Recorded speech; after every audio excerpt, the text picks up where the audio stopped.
Hello बच्चों, कैसे हैं आप? उम्मीद करती हूँ आप बढ़िया और एकदम मज़े में होंगे। बच्चों, आज हम एक अध्याय पढ़ेंगे जिसका नाम है बीरबल की खिचड़ी।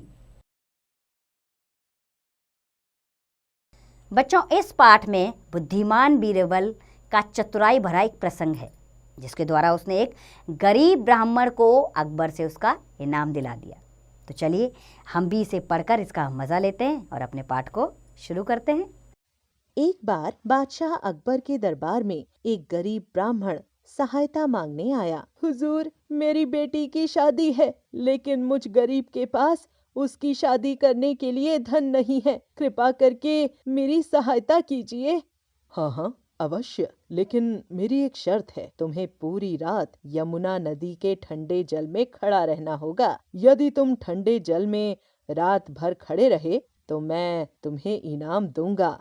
ब्राह्मण पूरी रात यमुना के ठंडे जल में खड़ा रहा। अगले दिन ब्राह्मण बादशाह के पास इनाम की राशि मांगने आया। तुमने पूरी रात ठंडे जल में कैसे बिताई? बादशाह हुजूर, मैं पूरी रात आपके महल में जलते हुए चिरागों को देखता रहा, जिससे मुझे गर्मी का एहसास हो रहा था। तब तो तुम्हें पुरस्कार पाने का कोई अधिकार नहीं है। तुम ठंडे जल में इसलिए खड़े रह सके क्योंकि तुम्हें महल के चिरागों से गर्माहट मिल रही थी। जाओ, मैं तुम्हारी कोई मदद नहीं कर सकता। दरबार में उस समय बीरबल भी मौजूद थे। उन्हें गरीब ब्राह्मण के ऊपर बहुत दया आई और बादशाह के निर्णय पर बहुत गुस्सा आया। बीरबल ने ब्राह्मण की सहायता करने का निर्णय लिया।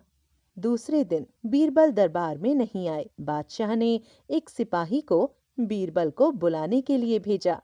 जाओ, पता लगाओ कि बीरबल कहाँ है। हुजूर, बीरबल अभी एक विशेष प्रकार की खिचड़ी खाने के बाद दरबार में हाजिर हो जाएंगे। यह सुनकर बादशाह अकबर सोच में पड़ गए और सच्चाई जानने के लिए स्वयं 2-4 सैनिकों के साथ बीरबल के पास जा पहुंचे। बीरबल ने पेड़ की एक ऊंची डाल पर एक बर्तन लटका रखा था और जमीन पर धीमी आग जला रखी थी।